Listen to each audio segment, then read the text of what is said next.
All right, let's go. Welcome to the BlackSheep Academy. We are talking about memory formation in our subject called life.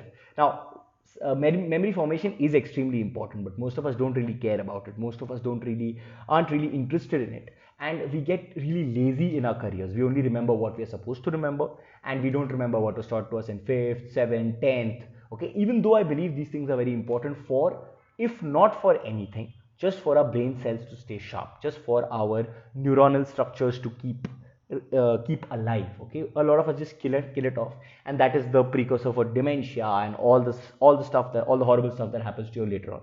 So memory formation in general, very important. I think this is not debatable, or we can debate about it later. So what do you do to formulate memories? Easy stuff, fun. Okay, first your brain must have fun.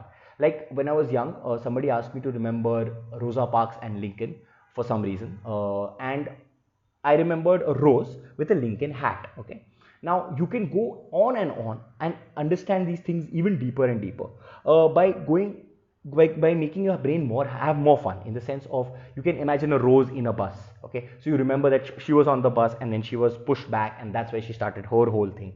Or you can imagine slaves pushing up the hat from below, some kind of artwork that your brain will remember, something fun, something weird, something crazy, that your brain will tend to remember just like that. Okay, let's talk about mnemonics. This is the second one, which is when it comes to boring facts and data. Okay, try and make words that are easily understandable and that can easily be remembered. Okay, like for example, what are the seven biggest countries? Okay, Russia, Canada, China, USA, Brazil, okay, and Australia and India. Okay, seven biggest countries. So how do you do this? You do it like this. You ru, ka, chi, u, b, a, I. Okay, that much you can remember. Okay, so something like that is where you make mnemonics for boring stuff that you cannot make fun of. Of course, you can always do weird things about this. Like if you want to have fun, you can imagine snow, then you can imagine you know I don't know, Beijing or Chinese people or a dragon, something like that. But then this will get too complex. So that's why you use mnemonics. Now let's talk about visualization. See, we remember north of 60% of what we visualize. Okay, it's very easy for us to remember. So when I'm thinking about geography, which is of course my favorite subject, I admit, that I'm constantly thinking about maps. Okay, so I'm always thinking about maps, and I'm thinking about mountains, and I'm thinking about in 3D this. Now this did not happen in one day. It was not easy. Okay, although the passion for the subject helped, it took me years to build that. So once you build visualization for something that is important to you, and or if even if you build something for one subject, you can easily learn to visualize for other subjects.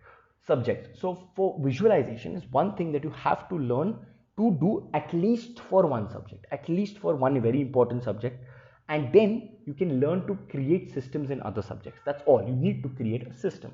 Okay, then challenging your head. Okay, like when you're challenging yourself, when you say tell me your phone number, okay, or tell me your social security number or whatever, right? All these things are, you suddenly come like, okay, what is it? And then you'll fumble. Even though you know it, you may fumble, but that's where your brain is getting stronger. And most people's brains like to have challenges. Then of course flowcharts. Okay, so when you're remembering a diagram, it comes in visualization, but it's more of a formal version of visualization. So when you're remembering diagrams, or when you're remembering, let's say, the water cycle, okay, you just remember the whole thing, like where the water goes up and then it goes into clouds and then it falls down, something like that. So that is where your flowcharts is something that helps. Another thing is weird expression. Now this comes to us from, as far as I know, is Asian countries. Someone was telling me how people remember basic things like, did I lock the door? Okay, so when they lock the door, they make something like ah. Okay, they make some weird sound. So when they remember back, oh, did I lock the door? Did I shut the gas? Or did I shut the, I don't know, air conditioner? So for these small things that you regularly forget, okay, you make weird expressions so that you remember the weird expression, not what the action was, because the action is boring, it's mundane, it's every single day. So try and make weird expressions. Now this is the base of memory formation. We can get deeper and deeper. There are training sessions, there are systems that we can make, there are questions and answers, there are systems that you can make with us in discussion. But that all happens at the Black Sheep Academy. So when you come here, or when we talk online, this is what we'll be discussing in depth.